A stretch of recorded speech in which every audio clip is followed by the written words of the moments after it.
Gente amada, gente querida, sejam todos muito bem-vindos a mais um vídeo do Foco no Afeto. Hoje também, como tenho feito quase sempre, eu vou responder a mais uma questão de uma querida dentre vocês. E a questão dela é a seguinte: qual a sua orientação para que eu possa tratar a minha gordofobia? Trabalho e tenho parentes que são bem gordos e por mais que eu queira evitar, me pego pensando que estão sempre destruindo, maltratando seus corpos e sua saúde, mentalmente os rotulo de preguiçosos, embora eu saiba que não é simples assim. Enfim, sendo uma característica cada vez mais presente em nossa sociedade, como lidar e conviver sem esses julgamentos? Minha cara, a primeira coisa que a gente precisa fazer, num caso desse, é entender que nós estamos sendo preconceituosos. Porque nós não estamos usando a empatia. E a empatia não é como eu responderia ou reagiria se estivesse no lugar daquela pessoa com excesso de peso. Isso não é empatia, isso é projeção, porque eu trago a condição daquela pessoa para mim e faço o simplista raciocínio como eu reagiria ou me sentiria. Mas não, isso não é empatia, isso é projeção. Vamos lá para a empatia. Empatia requer que eu esqueça do meu ego. Eu não posso pensar em mim. Eu não posso pensar em mim, principalmente porque quando eu penso em mim para medir o outro, eu fico autorreferente. E empatia é ir lá no outro, como o outro está se sentindo. Eu preciso esquecer temporariamente do meu ego. Quem ajuda muito nisso, ou que ajuda muito nisso, é a meditação. Uma vez que eu medite bastante, já há algum tempo, quanto mais medito, mais fácil fica eu esquecer do meu ego por um tempo. E aí vou exercer empatia, eu vou sentir o outro, perceber o outro, ok? Aí fica bem mais simples. Aí fica difícil até eu exercer preconceito, porque eu começo a ter um conceito a partir do que ele está sentindo. E na verdade eu acabo não desenvolvendo conceito nenhum. Eu entrei em comunhão com aquela outra pessoa. E aí já não sou mais eu. Eu estou lá, o máximo possível vivendo o que aquela pessoa vive. Principalmente quando, para usar empatia, eu procuro respirar parecido com a pessoa, sentir o que ela está sentindo, perceber o quanto é difícil para aquela pessoa carregar aquele sobrepeso. E procurar sentir na expressão dela a dor que ela sente por carregar esse peso. Que dores maiores a levaram a carregar esse sobrepeso. Tudo isso eu posso conseguir num bom exercício de empatia. Eu vou perceber o outro. Aí, se eu tenho uma gordofobia, ela já foi para o ralo. Essas alturas já foi para o ralo. Porque quando eu assumo a ideia do gordofóbico que eventualmente eu seja, não sou, mas que eu seja, quando eu assumo essa ideia, eu estou falando de mim, eu não estou falando do outro, do quanto é difícil eu aceitar que alguém tenha alguma dificuldade, alguma questão a ser resolvida, porque cá entre nós é muito fácil você olhar as limitações de uma pessoa com base na aparência. Isso dificulta muito você detectar dificuldades de outras pessoas, dificuldades essas que não estão tão aparentes assim. E aí a gente acaba julgando, essa pessoa tá ok, tá tudo bem com ela. Ah, tá no peso certo, saudável, com cara de saudável e tudo, e tá tudo bem com essa pessoa, e não é por aí. Com um bom exercício de empatia, a gente, entre aspas, entra ali no todo, na energia da pessoa e vai sentindo o que ela sente.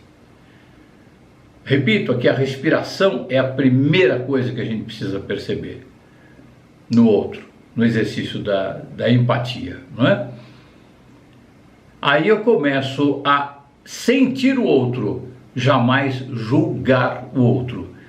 Por isso que é preconceito. É um conceito que é elaborado a partir de uma impressão externa e distante que eu tenho em relação ao outro. Mas não houve empatia nesse caso. Quando tem empatia, repito aqui, não há nem conceito, há experiência da vivência da questão íntima do outro ali. E é uma vivência sem palavras, não tem um texto.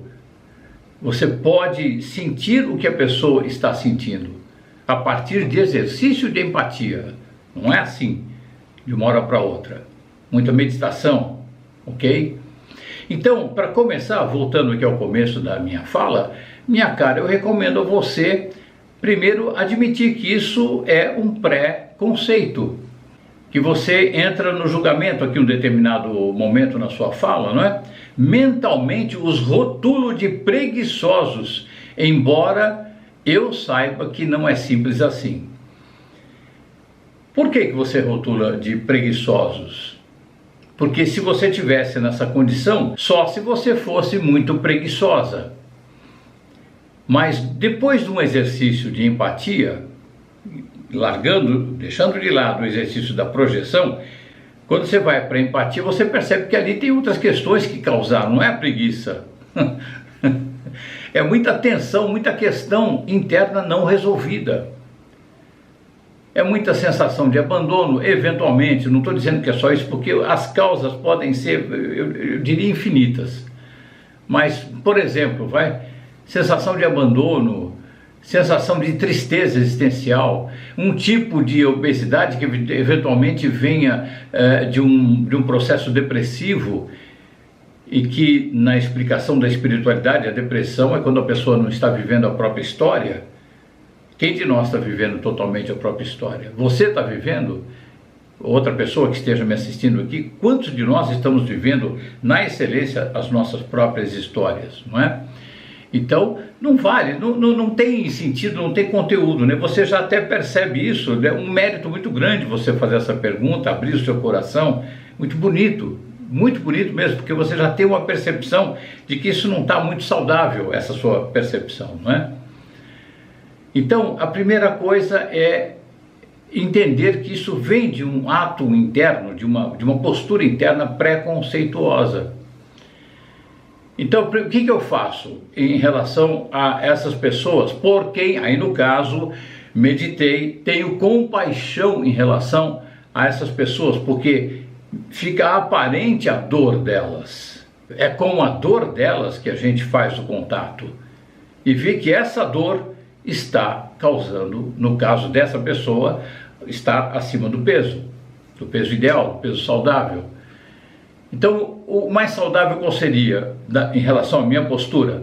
Diante disso, vou orar por essa pessoa, vou mandar energia boa, vou emitir amor para essa pessoa, fazer aquele ritual que sempre falo aqui, não é? Que é de aumentar o canal de luz entre mim e a pessoa, orar para o anjo de guarda dessa pessoa, pelo mentor, como queira, e em seguida orar também para o meu próprio anjo de guarda. Com isso, você manda uma energia amorosa. Essa oração tem que ser carregada de um grande amor, para que o anjo de guarda, o mentor da pessoa, faça com a pessoa aquilo que é o motivo dele existir como mentor, ajudar a pessoa protegida por ele. Com essa energia amorosa que você enviou, ele põe essa energia amorosa ali a serviço de tudo que é necessário para aquela criatura ali. E você faz a mesma coisa também para o seu anjo de guarda, nesse mesmo ritual, ok? Isso é uma dentre muitas ideias de coisas, de procedimentos que a gente pode fazer para ajudar a nós, porque ficamos impressionados, conduídos e compassivos, não é? Ajudar a pessoa que a gente sentiu que está precisando de ajuda. Aí a gente sai dos rótulos de preguiçoso, sem vergonha, comilão, esfomeado, um monte de rótulos que não tem nada a ver com a causa dessa ida para o sobrepeso e até mesmo para a obesidade, não é? São questões emocionais muito sérias, tão sérias quanto aquelas questões emocionais que levam as pessoas ao preconceito. Ou seja, só lembrando aqui, não é? A humanidade em estado de praga biológica, e isto significa autodestrutivos, destrutivos em relação ao outro, próximo, ao semelhante, ao humano semelhante, e destrutiva em relação ao meio ambiente. Estamos bélicos, não somos bélicos, somos amorosos, em origem, do default de fábrica.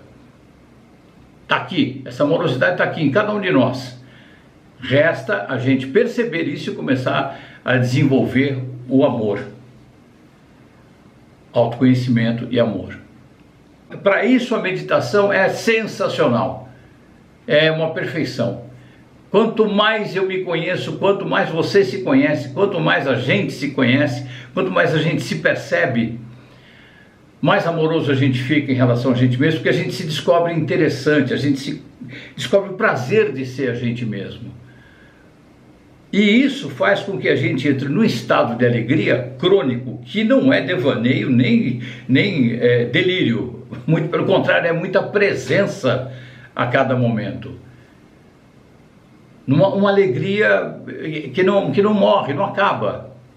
Mesmo estando diante de adversidades e tudo, não acaba essa alegria. E aí quando a gente vê alguém com alguma questão, a primeira coisa é mandar amor. Porque é a falta dele que levou a pessoa àquela questão. Seja ela qual for, preconceito, obesidade, agressividade, reatividade, depressão, qualquer coisa, qualquer coisa. Qualquer mau funcionamento, vamos dizer assim, do ser humano como um todo. Minha cara, essa é a minha resposta. Espero que tenha trazido algum alento, alguma luz aí para a sua questão. Quero agradecer demais pela sua presença nas minhas redes sociais. Quero agradecer demais também pela sua pergunta e principalmente pela sua preciosa energia. Quero estender essa gratidão, como sempre faço aqui, para todas essas pessoas maravilhosas, encantadoras, que estão ali nas minhas redes sociais, me trazendo sempre um carinho, como sempre falo aqui, que é de derreter. Gratidão de todo o coração. Boa meditação para nós, porque é ela que nos liberta. Foco no afeto.